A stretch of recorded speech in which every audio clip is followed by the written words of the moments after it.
जय हिंद, नमस्कार फ्रेंड्स। ज्योति क्लासेस में आप सभी का एक बार फिर से स्वागत है। हेलो दोस्तों, कैसे हैं आप सभी? आई होप आप सभी बहुत ही अच्छे होंगे, अपनी पढ़ाई को कंटिन्यू किए होंगे। चलिए फ्रेंड्स, स्टार्ट करते हैं आज की क्लास। आज की क्लास स्टार्ट करने से पहले आप सभी से रिक्वेस्ट है, अगर अभी तक आपने हमारी वीडियोस को, हमारे चैनल को सब्सक्राइब नहीं किया है तो प्लीज़ चैनल को सब्सक्राइब कीजिए, बेल आइकन प्रेस कीजिए, जब भी वीडियोज़ अपलोड होती है तो सबसे पहले नोटिफिकेशन आपके पास पहुँचे। और इस वीडियोज़ को ज़्यादा से ज़्यादा अपने दोस्तों के साथ शेयर कीजिए, क्योंकि हम इस वीडियो के माध्यम से, हम जो ये वीडियोस कर रहे हैं, हमने एक सीरीज़ चलाई है। इन सीरीज़ के माध्यम से हम क्लास 6 to 12 की पढ़ाई कर रहे हैं। तो आप सभी को बहुत ही इंटरेस्टिंग लग रहा होगा। देखिए, देखते देखते देखिए, हमने क्लास 6 to 8 तक की पढ़ाई कर ली और अभी हमने स्टार्ट किया हमारा क्लास 9। तो आप सभी से रिक्वेस्ट है, अगर अभी तक आपने हमारे क्लास 6 to 8 की वीडियोस नहीं देखा है ना, तो फिर फ्रेंड टेंशन मत लीजिए, प्ले लिस्ट में जाइए, वहाँ पे आपको क्लास 6 to 8 की हमने जितनी भी पढ़ाई की है ना, उन सभी के वीडियोज़ वहाँ प्रोवाइड कराए हैं। आप वहाँ पे जा करके वॉच आउट करके अपने कॉन्सेप्ट क्लियर कर सकते हैं और हर एक टॉपिक को डिटेल में समझ सकते हैं। तो चलिए फ्रेंड्स, टाइम नहीं बर्बाद करते, शुरू करते हैं आज की क्लास। आज की क्लास में हम करने वाले पारिवारिक कल्याण तथा गृह कार्य व्यवस्था के बारे में हम जानेंगे।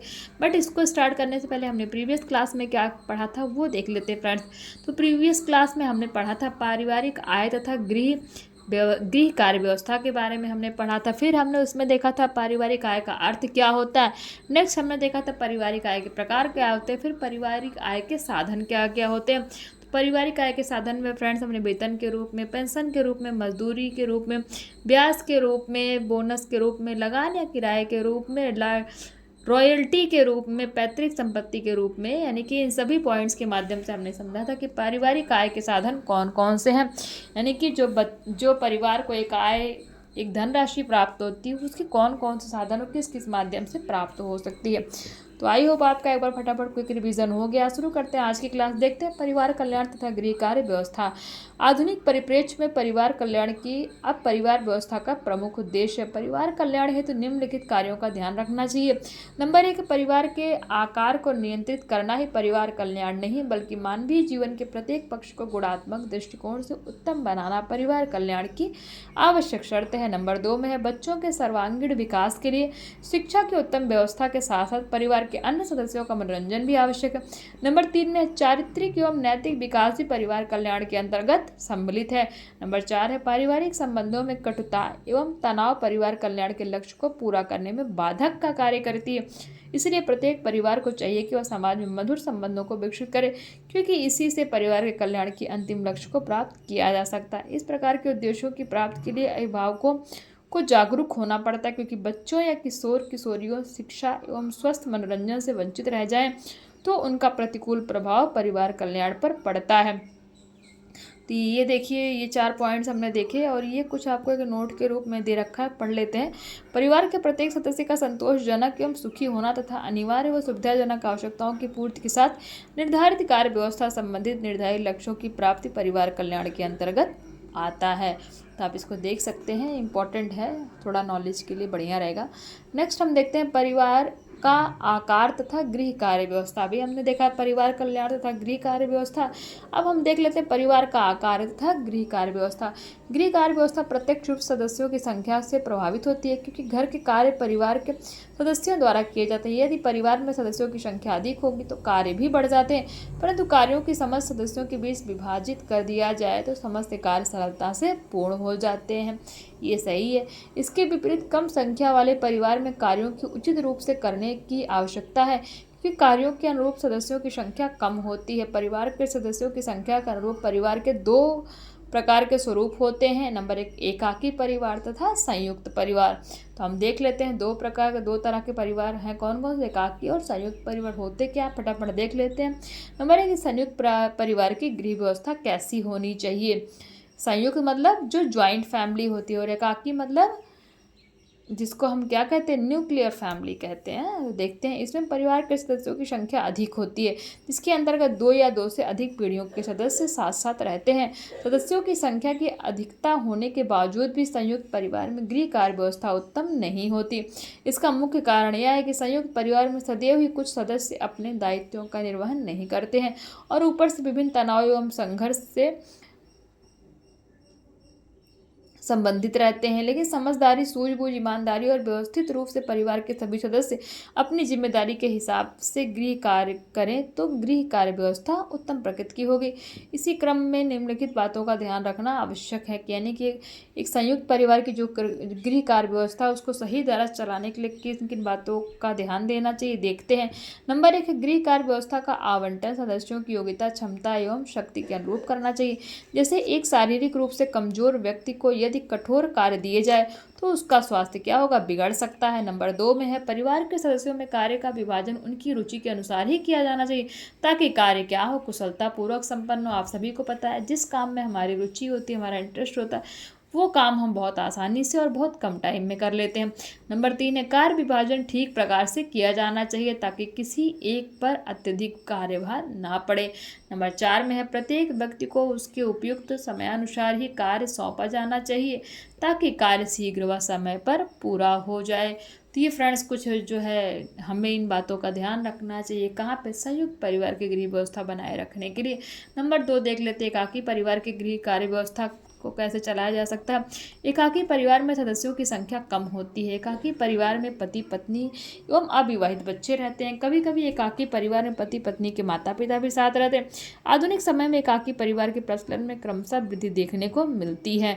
एकाकी परिवार में समस्त कार्यों का दायित्व पति पत्नी पर ही होता है, इसीलिए इस प्रकार के परिवार में काम चोरी और लापरवाही का कोई औचित्य नहीं होता। यानी कि जब एकाकी परिवार होता है तो उसमें लापरवाही और काम चोरी का जो संभावना क्या होती बहुत कम होती है। ऐसे परिवार में पुरुष सदस्यों से यह अपेक्षित होता है कि वे घरेलू कार्यों में अपनी गृहिणी की मदद करें।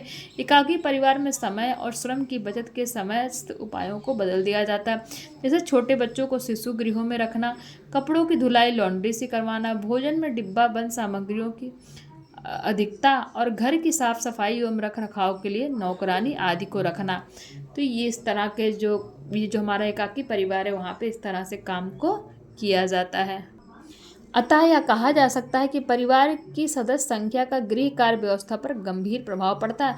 सीमित संख्या वाले परिवार में गृह कार्य व्यवस्था की प्रकृति उत्तम होती है, यानी कि जो एकाकी परिवार होता है उसकी गृह कार्य व्यवस्था अच्छी होती है अकॉर्डिंग टू संयुक्त परिवार के। तो आई होप आपको ये संयुक्त परिवार और एकाकी परिवार समझ में आ गया होगा और इनकी कार्य व्यवस्था कैसे होनी चाहिए वो भी आपको समझ में आ गया होगा। और फटाफट कमेंट करके बताइए कि गृह कार्य व्यवस्था ज़्यादा अच्छी होती है कि संयुक्त कार्य व्यवस्था ज़्यादा अच्छी होती है कि एकाकी परिवार की व्यवस्था, बताइए फटाफट। देख लेते हैं इससे रिलेटेड कुछ क्वेश्चन है। मौद्रिक आय कितने समय में प्राप्त होती है? अप्रत्यक्ष आय के 2 स्रोत बताइए, यानी कि कहाँ कहाँ से आता है। उत्तम गृह कार्य व्यवस्था के लिए सदस्यों के बीच कार्यों का आवंटन किस आधार पर करना चाहिए। तो अगर आपने वीडियोस को अच्छे से देखा है तो सारे ही क्वेश्चंस के आंसर आपको पता है क्योंकि हमने जस्ट अभी पढ़े हैं। परिवार के सदस्यों का व्यवहार तथा गृह कार्य व्यवस्था नेक्स्ट टॉपिक हमारा है। परिवार का प्रत्येक सदस्य गृह कार्य व्यवस्था में भाग लेता है। जहाँ संयुक्त परिवार में सदस्यों की संख्या अधिक होती है वहीं एकाकी परिवार में कम सदस्य होते हैं। परिवार के सदस्यों के पारस्परिक संबंध सदैव उनके व्यवहार से निर्धारित होते हैं। अगर पारस्परिक संबंध मधुर, सहयोगात्मक तथा सामंजस्यपूर्ण होते हैं तो गृह कार्य व्यवस्था अच्छी बनी रहती है। वहीं इसके विपरीत संबंध कटु या तनावपूर्ण तथा असहयोगात्मक होते हैं तो गृह कार्य व्यवस्था अच्छी नहीं होती है। परिवार के सदस्यों को इस बात का विशेष ध्यान रखना चाहिए कि कभी किसी सदस्य की भावना आपके कार्यों से आहत ना हो। परिवार के वरिष्ठ सदस्यों का यह नैतिक कर्तव्य होता है कि वे अपने बच्चों की गतिविधियों को सही दिशा में करने के लिए उन नियंत्रणकारी कदम उठाएं। घर के नौकरों से हमेशा संतुलित व्यवहार करना चाहिए क्योंकि अधिक कठोरता और अत्यंत कोमल व्यवहार घर परिवार के हित में नहीं होता है। अब नेक्स्ट देखते हैं गृहिणी के कर्तव्य। गृहिणी के प्रमुख कर्तव्य इस प्रकार। नंबर 1, गृहिणी का पत्नी के रूप में कर्तव्य, गृहिणी का माता के रूप में कर्तव्य, गृह स्वामिनी के रूप में गृहिणी का कर्तव्य। तो ये कर्तव्य फटाफट देख लेते हैं। पत्नी के रूप में उसका कर्तव्य क्या होना चाहिए। परिवार की सुख समृद्धि तथा गृह व्यवस्था की सफलता के लिए आवश्यक कि पति पत्नी परस्पर अनुकूलन हो। अतः पत्नी के रूप में गृहिणी का कर्तव्य है कि वह परिवार के सभी सदस्यों की भावनाओं का सम्मान करे, वह ससुराल के वातावरण के अनुसार खुद को डाले। नंबर 2, गृहिणी का माता के रूप में क्या कर्तव्य है। बच्चे के पालन पोषण एवं उनके संपूर्ण विकास में उसकी माता की भूमिका महत्वपूर्ण होती है। बच्चों की अच्छी आदतें सिखाने के साथ साथ भाषा आदि का ज्ञान भी माता के सौजन्य से ही प्राप्त होता है।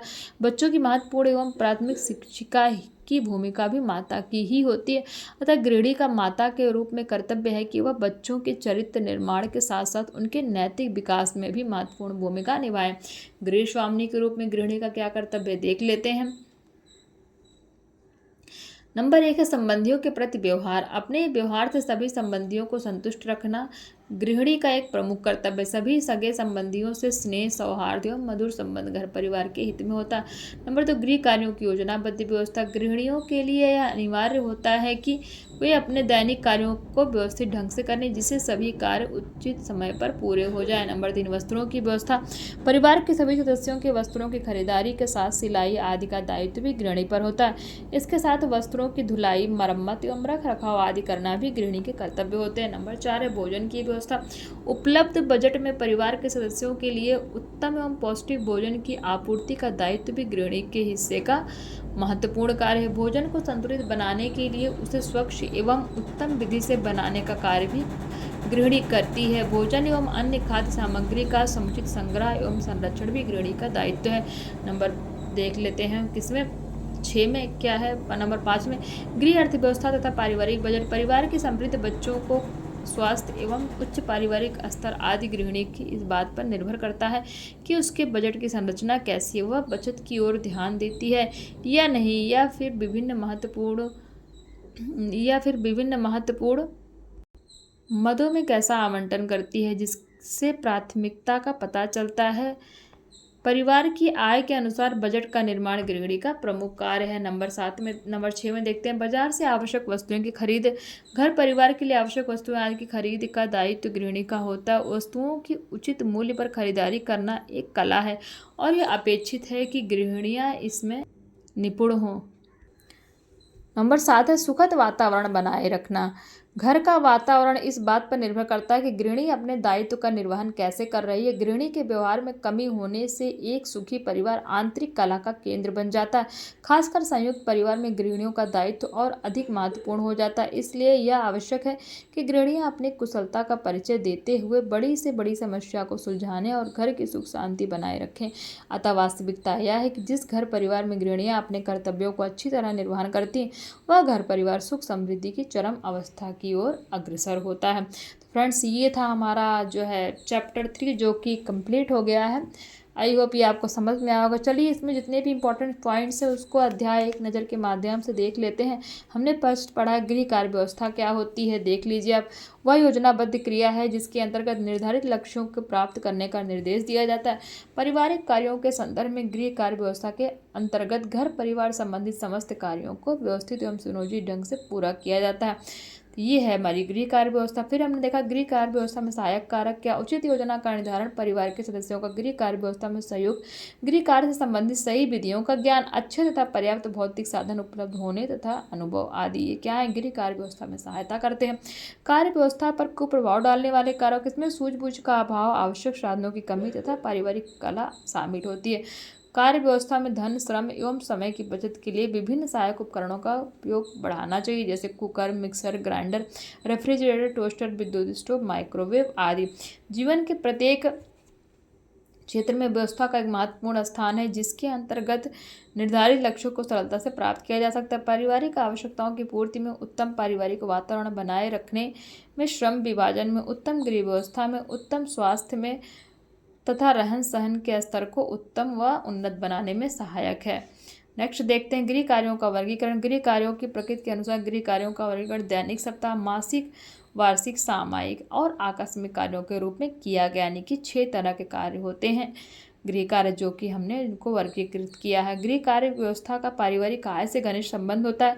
गृह कार्य व्यवस्था को सुचारू रूप से बनाए रखने के लिए पारिवारिक आय का पर्याप्त होना आवश्यक है। जब पारिवारिक आय अधिक होगी तो परिवार के रहन सहन का स्तर उच्च होगा, तथा अगर पारिवारिक आय निम्न होगी तो परिवार के रहन सहन का स्तर भी क्या होगा, निम्न हो जाएगा। तो पारिवारिक आय क्या है? कोई व्यक्ति अपने परिश्रम के बदले एक निश्चित समय में जो धनराशि अर्जित करता है उसे क्या कहते हैं, पारिवारिक आय की संज्ञा दी जाती है।